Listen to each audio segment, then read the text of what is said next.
Fala galera, bem-vindos a mais um episódio do podcast Universo Generalista. Meu nome é Caio Hux Pirandelli. Meu nome é Bruno Marcelo Rodrigues e hoje a gente vai ter um papo com o Rodrigo Elias de Oliveira para falar sobre antropologia dentária. Bem, o Rodrigo possui graduação em odontologia pela Universidade de São Paulo, é mestre pelo Departamento de Cirurgia, Prótese e Traumatologia Maxilofaciais da Faculdade de Odontologia da USP, é doutor pelo Departamento de Genética e Biologia Evolutiva do Instituto de Biociências da USP e tem pós-doutorado em periodontia pela Faculdade de Odontologia da USP. É coordenador do projeto Salivar junto ao Departamento de Estomatologia, disciplina de periodontia da Faculdade de Odontologia da Universidade de São Paulo e pesquisador colaborador do Laboratório de Arqueologia, Antropologia Ambiental e Evolutiva do Instituto de Biociência da USP. Então, lembrando alguns recadinhos importantes, se você está nos assistindo no YouTube, não deixe de curtir, seguir e ativar o sininho de notificação.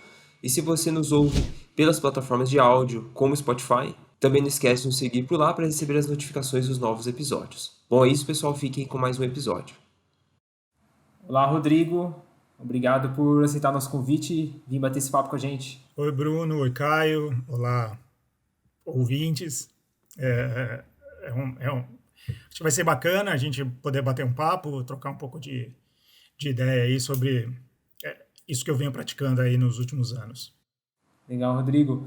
Bom, acho que seria interessante a gente começar esse nosso bate-papo com uma introdução, né, para o público entender e para a gente também, o que seria antropologia dentária, Rodrigo? Tá. Antropologia dentária ou antropologia dental é um nome um pouco amplo e como o próprio nome diz, é uma ideia da gente tentar responder algumas questões antropológicas, contando sobre a vida dos seres humanos através dos dentes.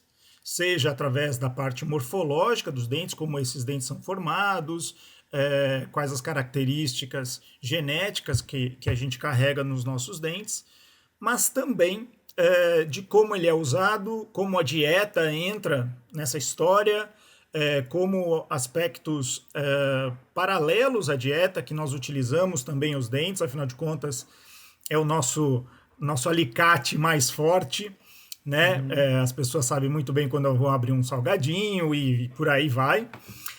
Então, são estruturas, os dentes são estruturas muito firmes, muito rígidas, é a estrutura mais dura, né, que a gente tem no organismo, porque ela é parte do esqueleto que fica na parte externa do corpo, em contato com o meio.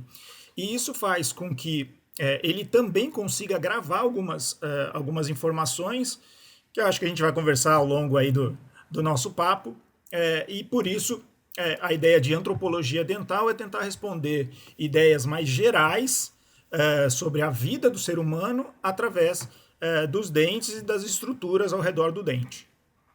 Tá. E isso está dentro da bioantropologia? Exato.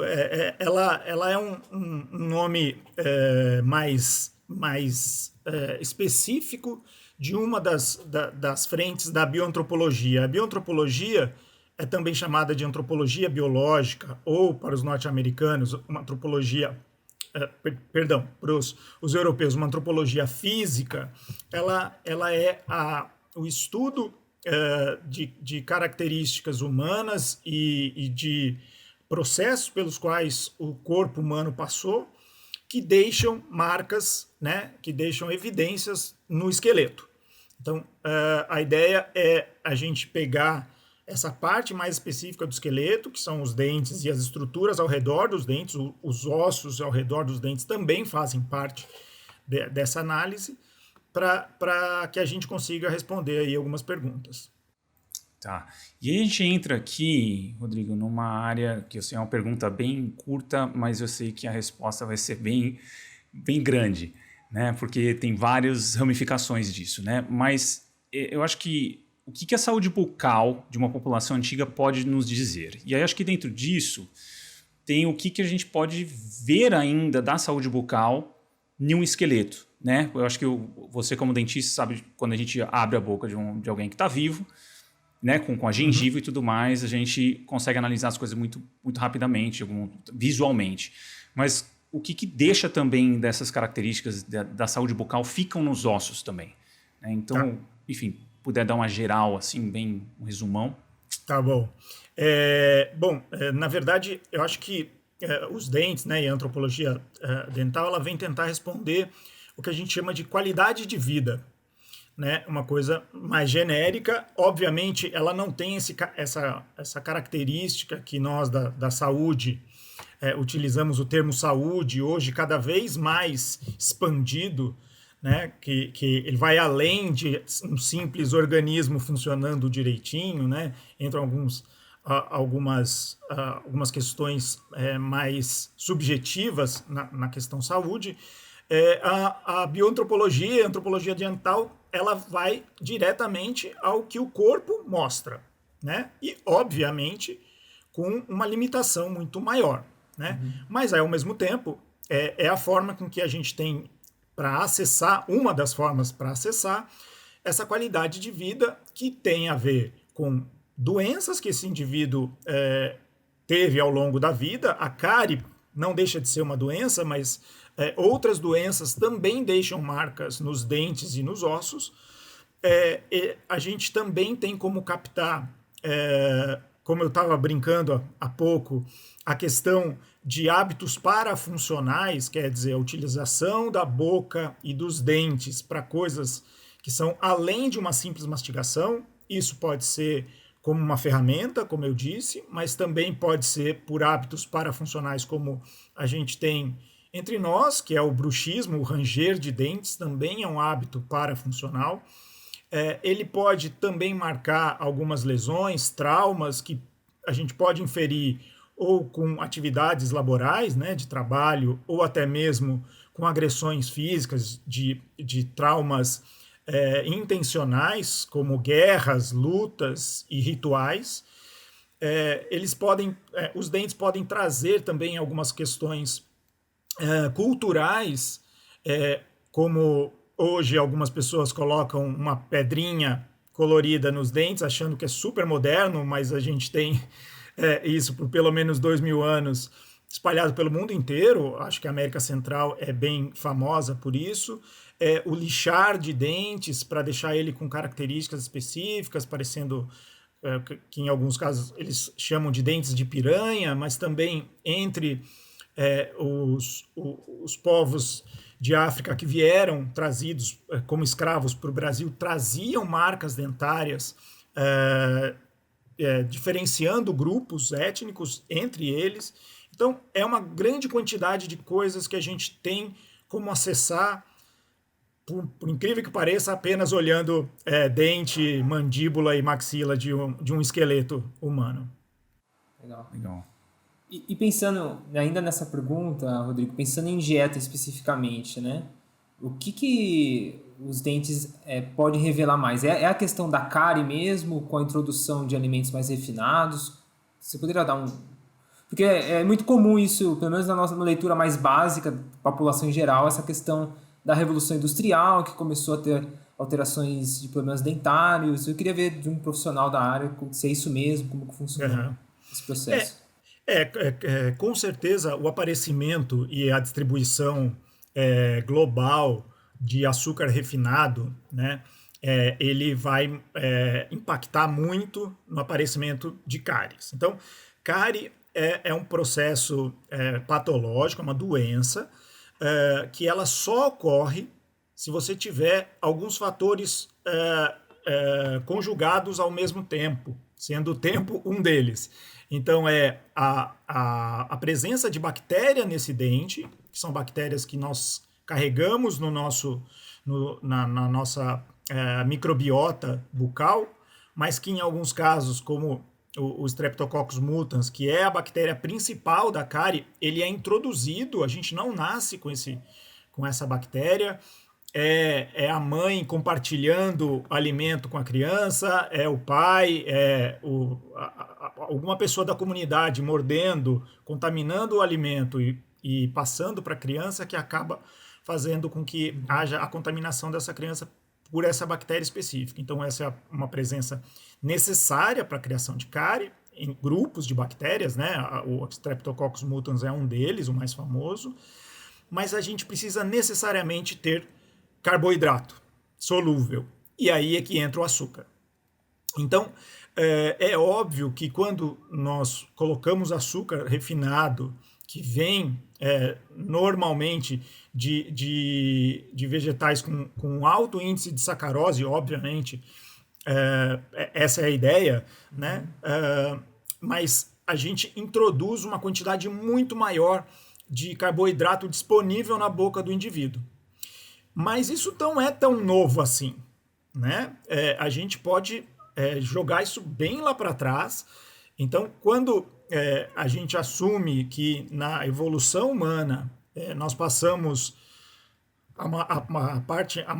absolutamente a maior parte da vida sendo caçadores-coletores, né? Dependendo de caça e de coleta de frutos, de raízes, isso acontece grosso modo até 10 mil anos atrás. 11, 9, isso no globo, no planeta inteiro é mais ou menos isso.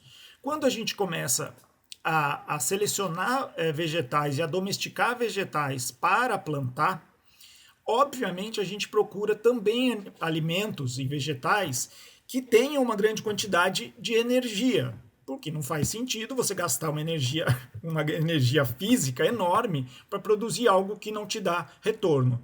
Então a gente acaba selecionando lá atrás grande parte das plantas com amido e com açúcar, né? Com outros tipos de açúcar. O amido é uma estrutura de armazenamento de açúcares, com açúcares livres. Então, é o milho, é a batata, o arroz é um pouco, mas o arroz é um caso específico, que ele não tem um impacto tão grande na cárie, mas a mandioca, as abóboras e todos esses frutos, né, e frutas e outros vegetais, tubérculos, que trazem para a nossa alimentação uma grande quantidade de açúcar. Né? Então, dessa forma, você consegue analisar um grupo caçador-coletor e um grupo agricultor com uma diferença na quantidade de cáries muito grande, visível. Isso há 8 mil anos atrás. Então, não é tão recente essa mudança da alimentação. Obviamente, o impacto é muito maior hoje. Então, a cárie é de fato a doença mais comum, mais fácil, de fácil visualização. Então, grande parte dos pesquisadores de bioantropologia não são dentistas. Então, obviamente, a cárie é algo muito simples de ser observado. Então, ao redor do mundo, a maior quantidade de perguntas e respostas dadas nos trabalhos, ela vem de cárie. Né? Mas não é a única forma. As doenças de gengiva, como o Caio tinha acabado de comentar quando aparece no consultório, ela também, apesar da gengiva não se preservar, ela impacta na estrutura óssea ao redor dos dentes, e é por isso que eu frisei lá no começo que os ossos ao redor dos dentes também nos contam algumas coisas. A presença de cálculo, de tártaro, ele se mantém em material arqueológico e a gente consegue acessar o acúmulo de cálculo nesses esqueletos, e até mesmo, e aí fugindo um pouco da antropologia dental, mas ainda na boca, a análise desses cálculos, retirar esse cálculo, dissolver ele em ácido fraco e observar um microscópio, nós vamos encontrar amido, nós vamos encontrar alguns fitólitos, né, que são algumas partezinhas de plantas específicas.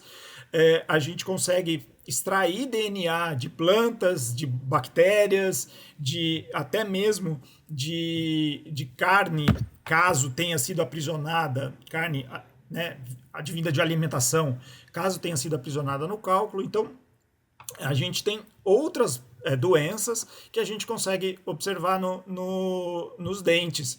Além, só para encerrar, além das doenças que alteraram, seja a formação desses dentes, que é um dos casos que a gente publicou no final do ano passado, da presença de sífilis numa criança, ou episódios de alterações no organismo de uma criança, também nesse outro caso, em que como o caso de bulimia, de vômitos recorrentes, podem fazer com que a presença de ácidos do suco gástrico na boca desgastem esses dentes e deixem marcas que a gente encontra em esqueletos arqueológicos, mas que eu também encontro no consultório hoje em dia. Tá. Então, tem mais algo além do dente, a parte óssea, gengiva? Tem mais alguma coisa dentro, no espectro assim, do crânio, mandíbula, que você analisa também para inferir mais alguma coisa? Ou está sempre nessa parte dos dentes e do encaixe dos dentes, da mandíbula, mas tem alguma outra parte do crânio assim, que é analisada para inferir algo sobre alimentação ou sobre...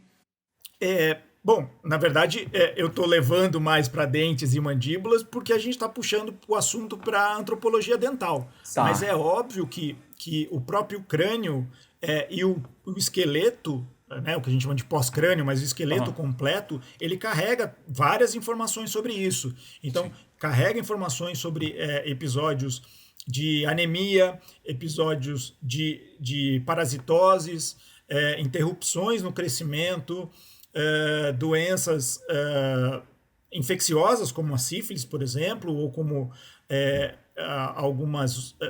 a leishmaniose é uma outra patologia que a gente também encontra e que afeta ossos. Então, a gente tem que imaginar que alguma coisa tem que alterar o esqueleto humano para que a gente acesse. Senão, a gente vai precisar de outras estruturas e outras tecnologias e técnicas para acessar essas doenças do passado que nem sempre são preservadas, né? A gente está falando, na grande maioria, de material arqueológico espalhado pelo globo, que é diferente de algo congelado na Sibéria, no Alasca, ou até mesmo na Antártida, né? Mais recentemente. Mas, no geral, a parte de tecido mole, né, não sobra. O que nos sobra são as estruturas que são mineralizadas, que é o esqueleto e os dentes.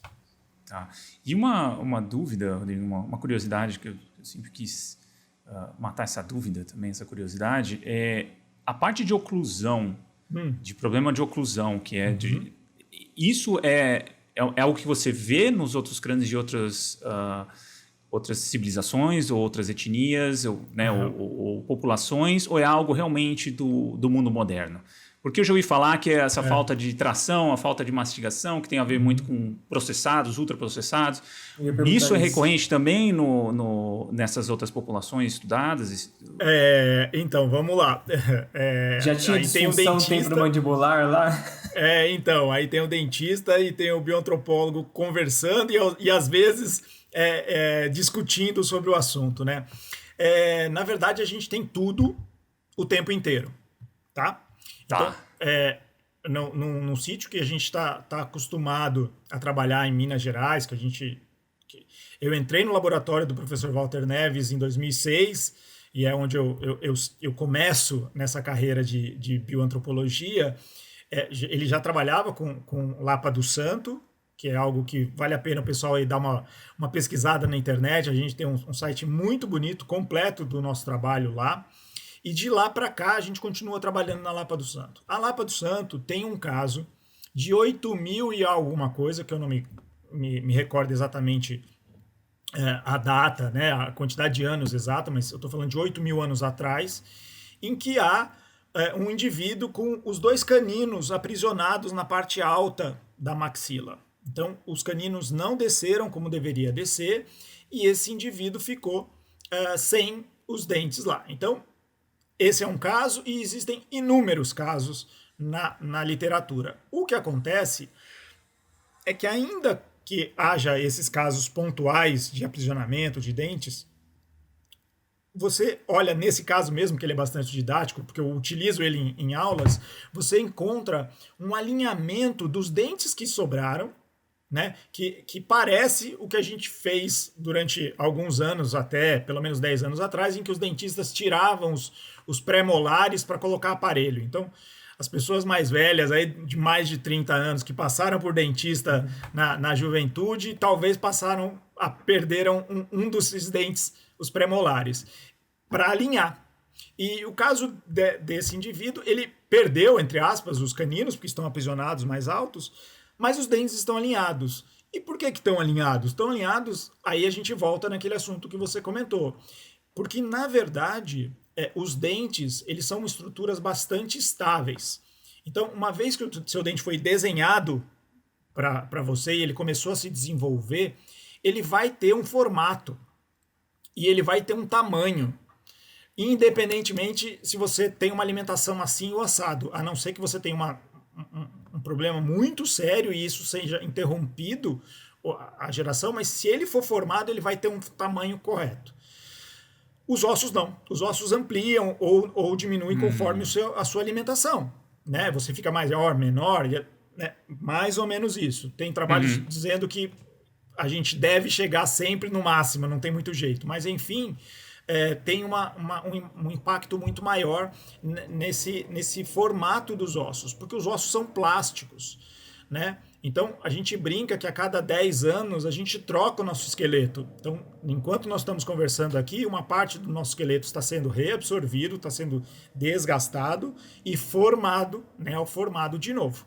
Né? A osteoporose que a gente vai ter e que principalmente as mulheres têm após a menopausa é exatamente um desequilíbrio entre esse desgaste, essa reabsorção óssea e essa neoformação.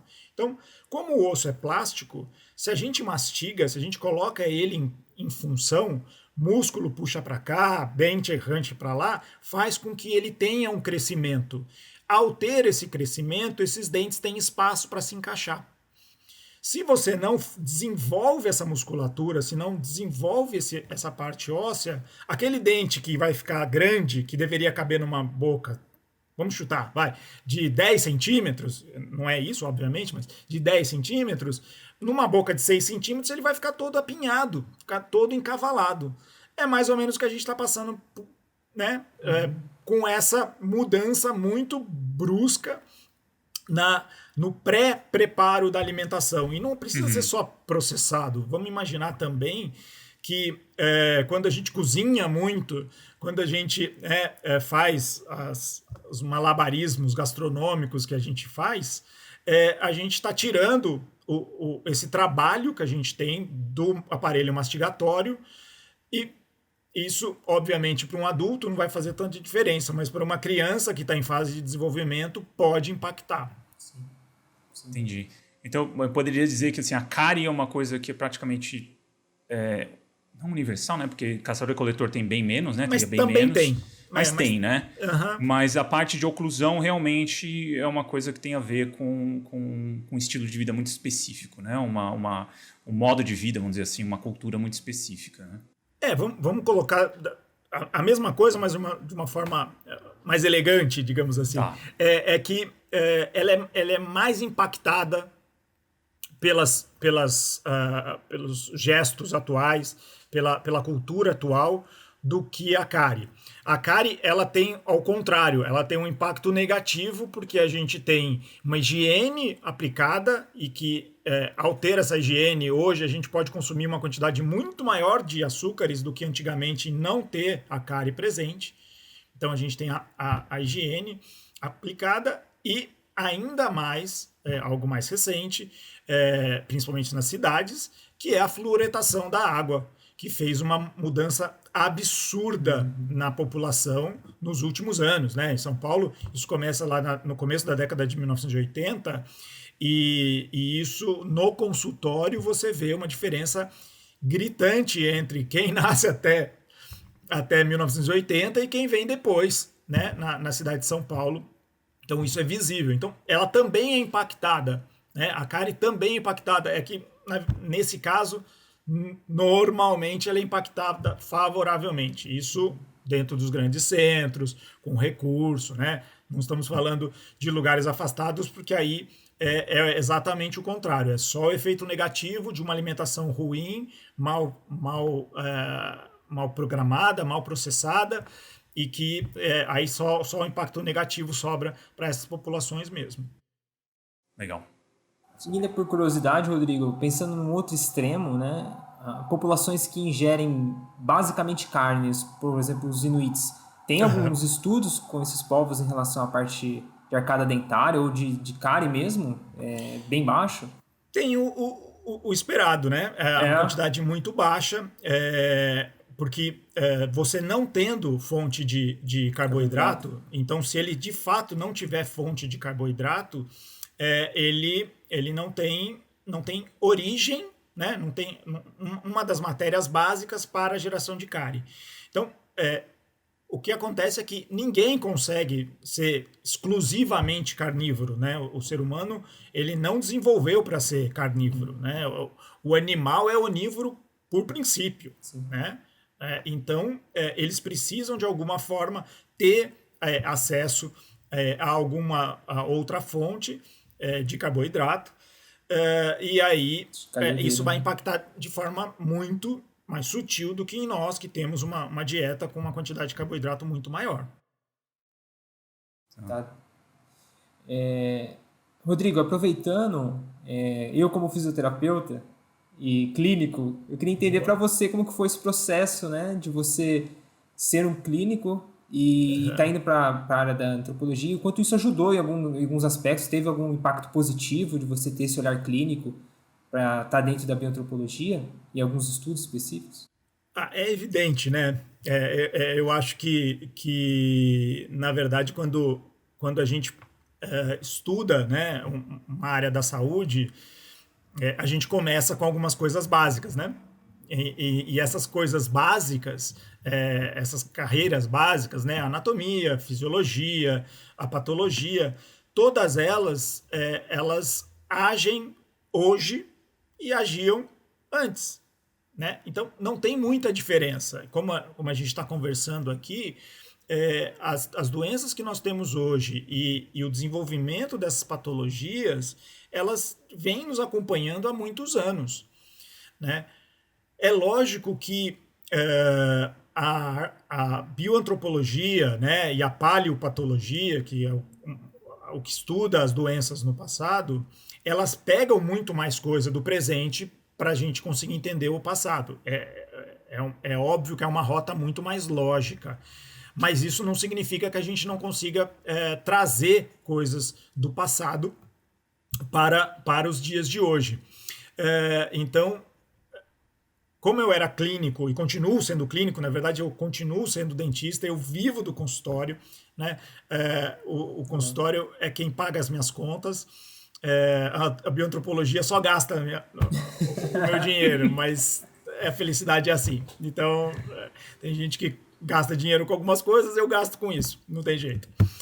Então, eu entrei na bioantropologia exatamente por essa base clínica que eu tinha, e eu entrei no laboratório, olhei um esqueleto sobre a mesa e falei, bom, eu acho que eu entendo um pouquinho aqui. E o mais engraçado é que eu estava conversando com biólogos, que era grande parte do laboratório, e eles sabiam mais de dente do que eu, né? Eles conseguiam pegar um dente e olhar o dente, saber que dente era, algo que eu só tinha feito 10 anos antes na minha disciplina de anatomia humana, lá atrás. E aí eu tive que estudar para não passar tanta vergonha, né?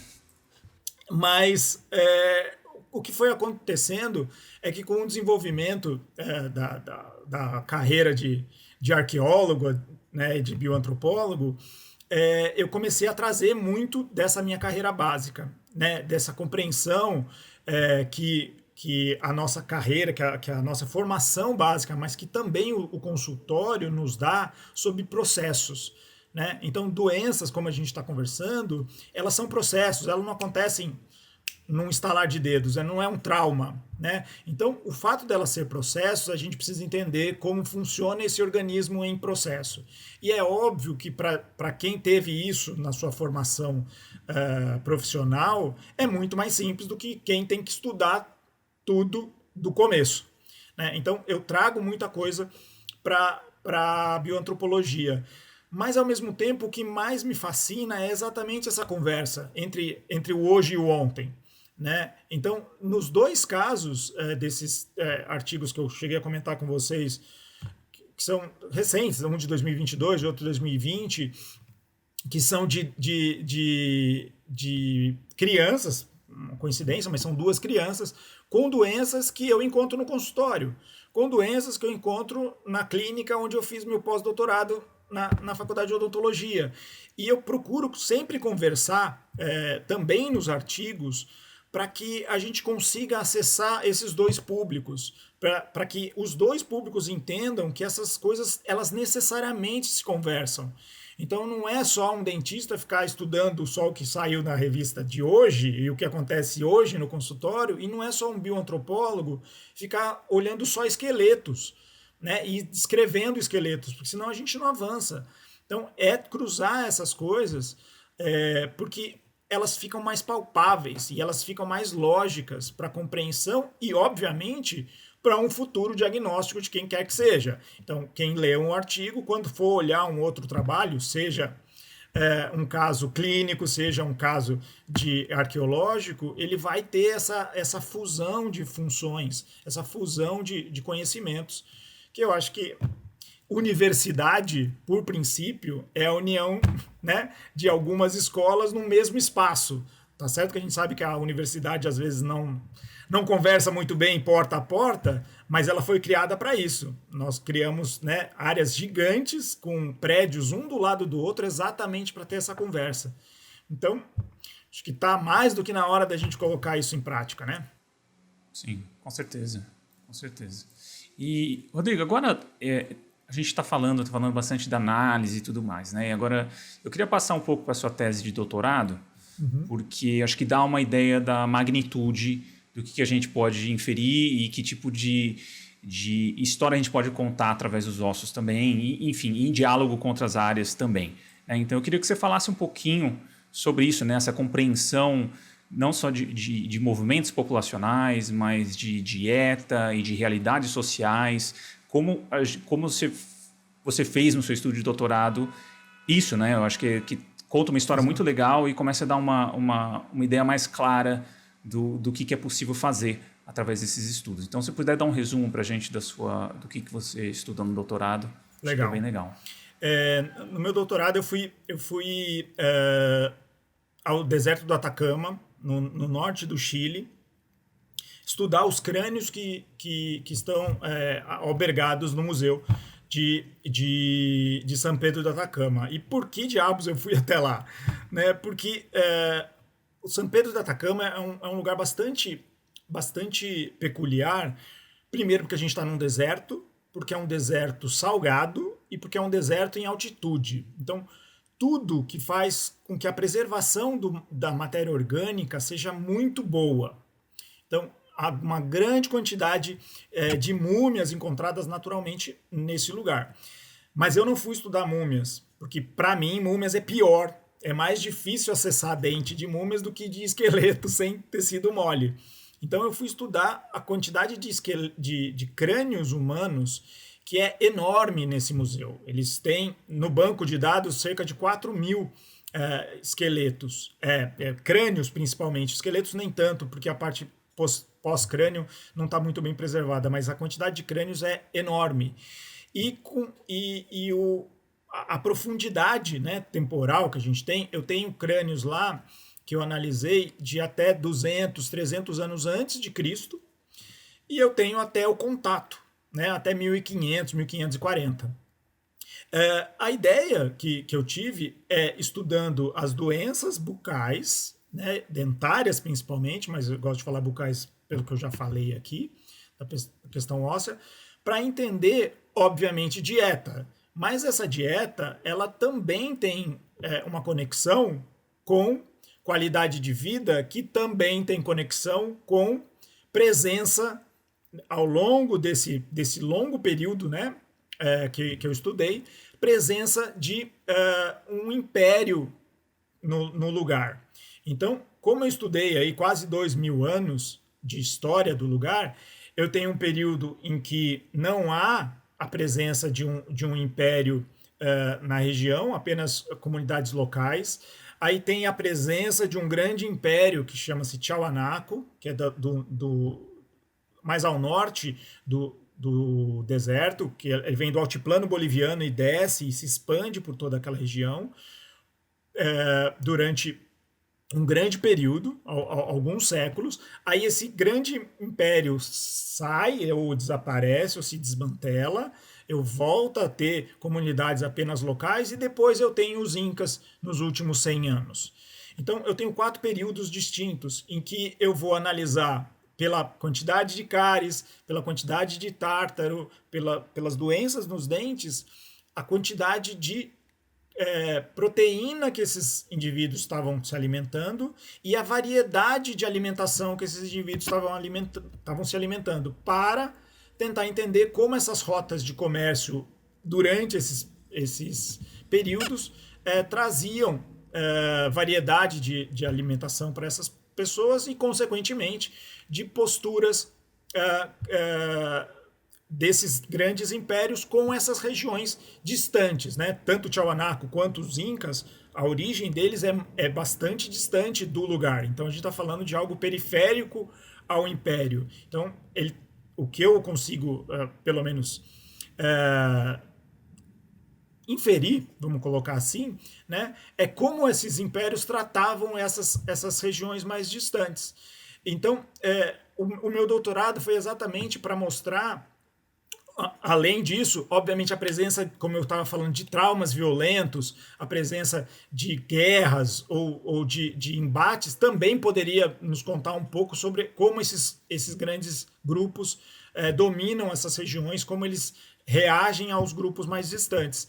Então, né, fazendo curto, uma história longa, eu consigo observar que esse Império Tiahuanaco, que surge ao redor do Lago Titicaca, ele tem uma presença muito importante na região, sem o impacto de guerras, sem o impacto aparentemente de opressão, mas com uma quantidade muito boa de aumento das redes carregando produtos do mar até o deserto e indo para o altiplano, coisas do altiplano, carnes e batatas, alguns vegetais vindo do altiplano e passando pelo deserto, seja para ser distribuído.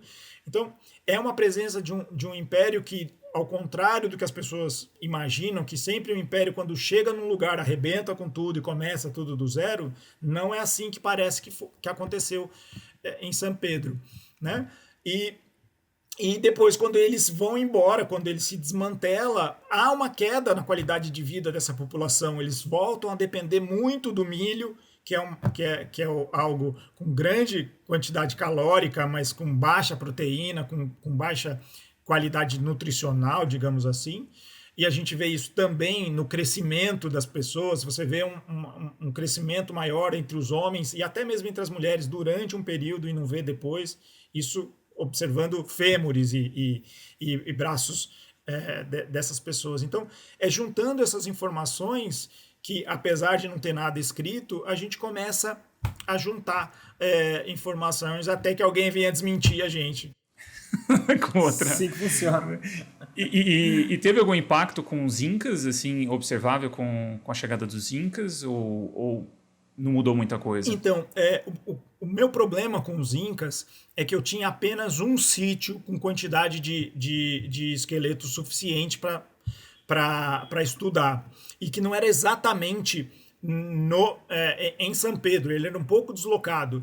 Então, a gente vê uma quantidade de cáries um pouco mais baixa, mas não muito mais baixa. Mas eu de forma mais precavida, né, e com um pouco mais de dedos, eu preferi não assumir algo um pouco mais complexo nos Incas, até porque os Incas já estavam muito mais distantes e São Pedro era uma rota muito apenas de passagem, porque os Incas eles fazem a grande expansão Inca na América, ela ao largo da Cordilheira dos Andes, né? Se você olhar a expansão deles, eles são um povo de altiplano, eles se expandem pelo altiplano. Então, essas áreas mais periféricas, elas serviram, né, para os Incas muito mais como lugares para fornecer alimentos e bens e metais para o centro do que propriamente um centro de distribuição ou um centro comercial. Então, com um pouco de receio, eu achei melhor não avançar. Mas você vê uma mudança que é a presença de um império alterando essa alimentação, aparentemente para melhor. Tá. É legal falar, mais ou menos, eu acho que muita gente não sabe desse aspecto de história pré-colombiana, né? Essa pré-história do continente, né? Quanto tempo foi essa influência de Tiwanaku na região? Tiwanaku, ele começa a desenvolver na Bolívia por volta de 300 anos antes de Cristo, e ele vai até entre 600 e 800 anos. Então, é um império, como império, a gente fala de pelo menos 6 séculos.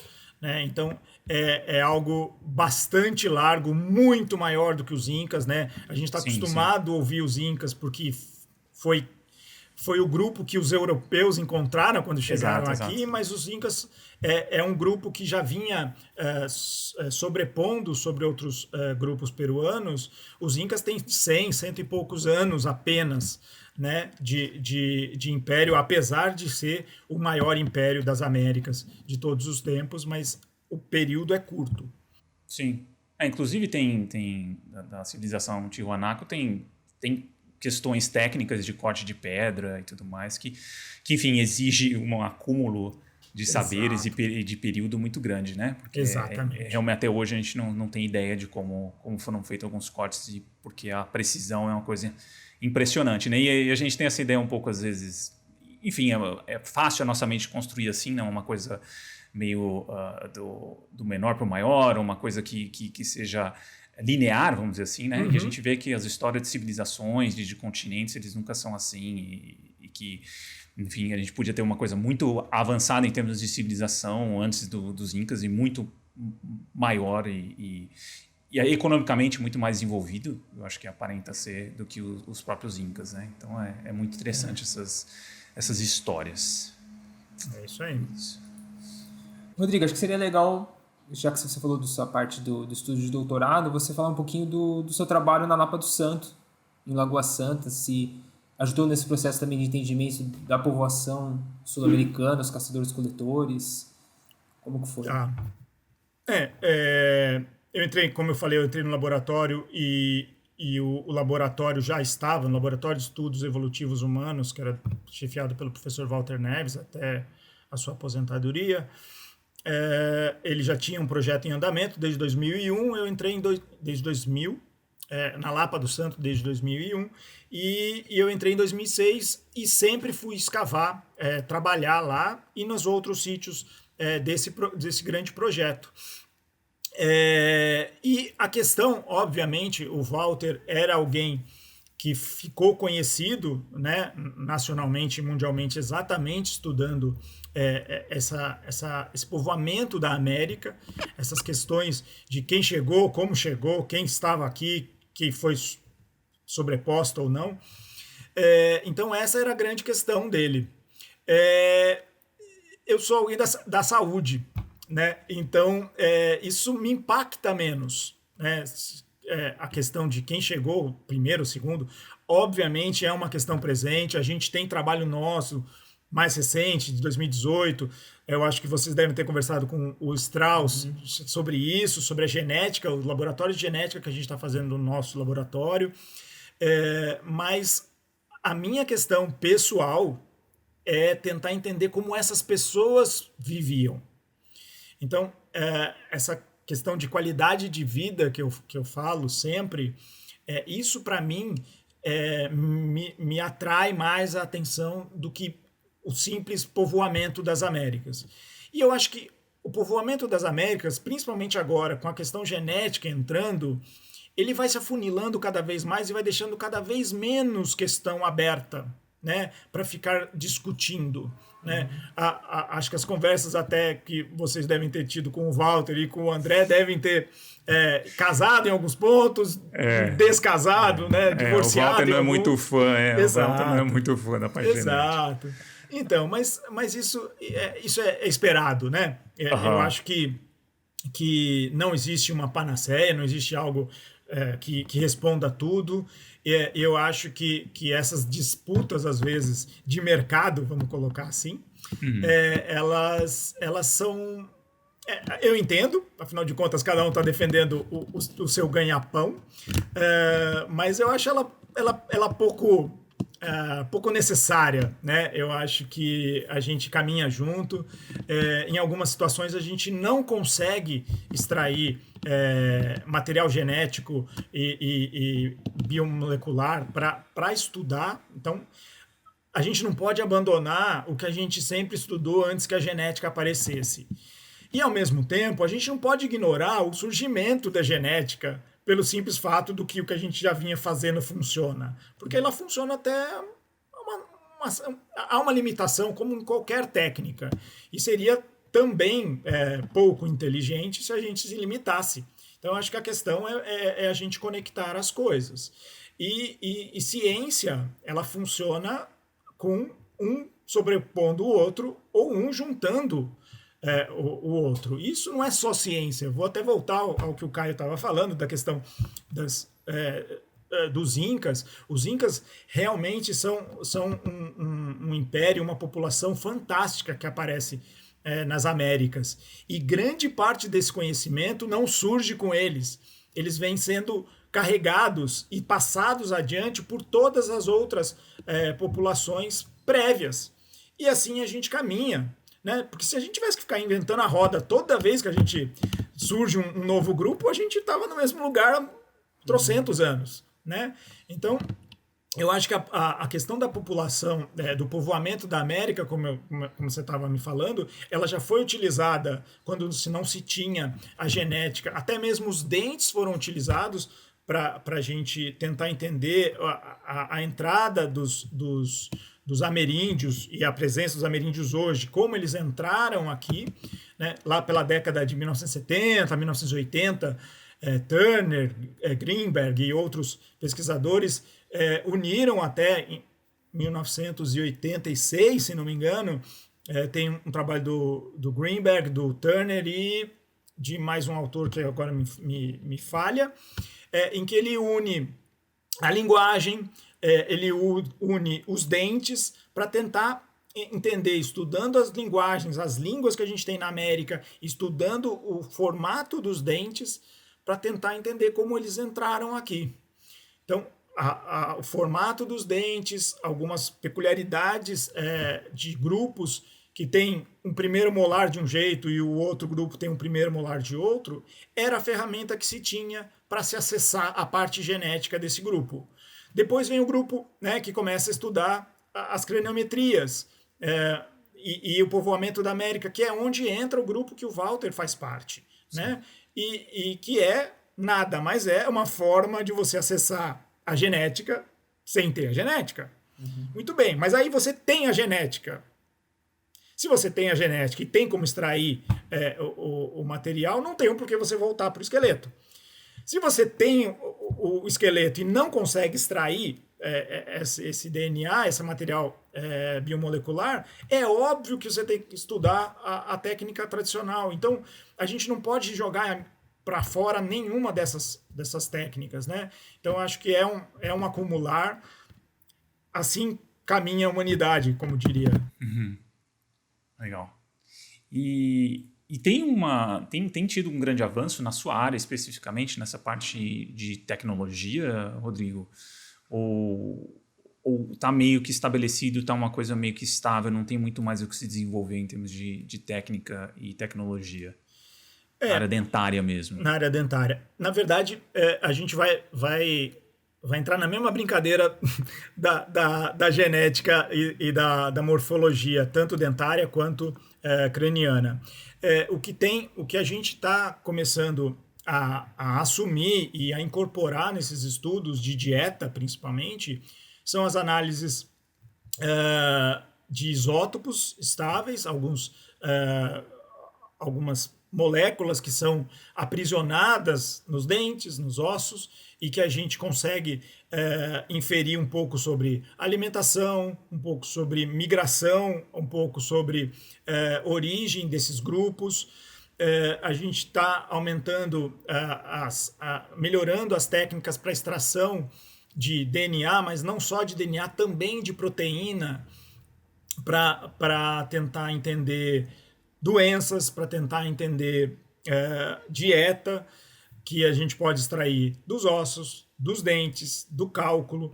Então, a parte física, né, a análise de uma cárie, a análise de um cálculo, fisicamente, morfologicamente, está mais ou menos estabelecida, não tem muito o que avançar, né? Mas a parte bioquímica é que vem avançando e que vem nas condições, né? Nos casos que a gente consegue extrair material com qualidade de análise, que vai complementar o que a gente vê na parte morfológica visual, macro, né? Tá. Macroscópica.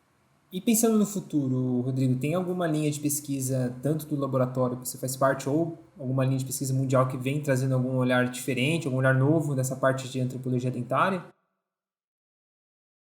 Olha, até onde eu estudo e tenho acompanhado, ela vai seguir nesse caminho que eu estou falando para vocês, de análises bioquímicas, é o que está apontando para as novas complementações, né? Então, eu acho que a gente não tem muito como fugir desse caminho, que é sempre tentar extrair de forma adequada, e cada vez mais a técnica vem sendo refinada para que, mesmo em condições muito ruins, a gente consiga extrair material orgânico para essas análises. Mas só a gente vai conversando e vamos pensando junto, né? Uma coisa que eu acho sempre importante, que eu converso bastante com os alunos, é que, como a gente estava falando da morfologia craniana, e que a gente precisa continuar estudando, a gente tem que imaginar que, assim, todas essas tecnologias novas, todas esses exames laboratoriais, ele tem um custo, e é um custo muito elevado. Esse custo muito elevado faz com que poucos lugares no mundo desenvolvam técnica suficiente, desenvolvam pesquisadores treinados e aptos para fazer, e que tenham dinheiro para fazer isso. Isso significa que, se a gente ficar dependente apenas das técnicas sofisticadas para se avançar estudo, primeiro, a gente vai andar numa velocidade muito lenta. Segundo, a gente vai ficar dependendo de grandes grupos que dominam o mercado da ciência globalmente, e a gente vai deixar muito material que, de repente, esses grupos não achem interessante estudar. Então, é fundamental que a gente forme pesquisadores que consigam olhar um dente e olhar uma cárie de forma adequada, consigam olhar um crânio e fazer uma medida de forma adequada, olhar um dente e ver se ele tem um formato Sunodonte, Sindodonte, que são os nomes de alguns grupos, grandes grupos que entraram na América para tentar entender migração, para que, quando a gente não tenha acesso a todas essas tecnologias, a gente siga gerando conhecimento. E no laboratório, ou no seu dia a dia nesse mundo acadêmico, tem crescido muito essa parte multidisciplinar, interdisciplinar. Você vê hoje acho que eu até conversei essa semana com um pesquisador que a gente já teve aqui, que é o Fernando Orfão, que é da linguística, né? E eu lembro, na época que a gente entrevistou ele lá atrás, ele falou, putz, eu tenho pouco contato com a galera da arqueologia, tem algumas coisas que... E essa semana passada, agora eu conversei com ele de novo, falou, pô, cara, já mudou tudo, tô falando com a galera toda, né? Tô em contato com todo mundo agora, tá super legal. Você vê isso avançando cada vez mais, essa troca entre as áreas e essa integração para trazer mais perspectivas, às vezes mais do que a tecnologia, às vezes é simplesmente a conversa entre áreas pode trazer avanços maiores também? Você vê isso crescendo? Eu acho que a minha presença naquele laboratório da biologia já é esse caminho, né? Eu venho da faculdade de odontologia e hoje eu estou muito mais na biologia do que na faculdade de odontologia. É cada vez mais comum esses grupos Até porque você fazer um trabalho, escrever um artigo falando de apenas uma linha, sem conseguir abrir minimamente o leque de discussão, ele não avança para lugar nenhum, porque ele é muito pobre por princípio, né? Eu acho que esses conhecimentos eles precisam estar conectados. E esses conhecimentos eles são muito grandes, né? Você está comentando o caso da linguística, mas o que a gente estava conversando agora há pouco sobre desgaste, né? Isso nada mais é do que biomecânica. Uhum. É óbvio que a gente trabalha com a Poli, é óbvio que a gente trabalha com o laboratório de bioquímica oral da Faculdade de Odontologia, que tem a ver com a saliva, que tem a ver com esses desgastes dos dentes e a presença de alguns ácidos na boca. Quer dizer, não tem mais como a gente fugir dessa interação. Ainda bem, né? Volto a falar, não é novidade, né?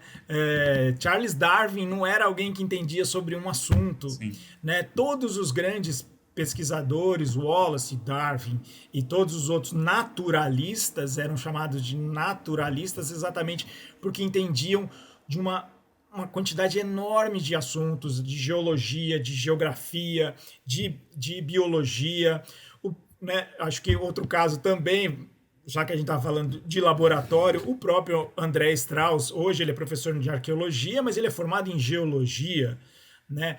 Ele fez o trabalho dele em bioantropologia e hoje ele é um professor de arqueologia, então não tem como fugir, né? E isso não é nem um peso, na verdade é a parte gostosa da história, é você realmente conseguir entender os processos. Eu volto no mesmo ponto que eu estava falando com o Bruno sobre a fisiologia, sobre o organismo. São processos, não são coisas pontuais. E para entender processo, você tem que ter minimamente entender sobre geografia, sobre botânica. Eu fui estudar muito sobre botânica, sobre zoologia, para um trabalho que a gente publicou com alguns senhores da região de Lagoa Santa, alguns anos atrás.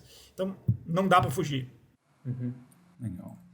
E já caminhando para o final, Rodrigo, eu queria que você falasse um pouquinho do livro publicado aí em 2021, o Rentin, e porque ele é algo um pouco, assim, tem a ver com a área acadêmica, mas é uma outra ponte de diálogo, enfim. Eu queria que você fale, inclusive eu comprei, deixa eu passar a vergonha aqui de pegar aqui, porque eu esqueci de trazer, peraí.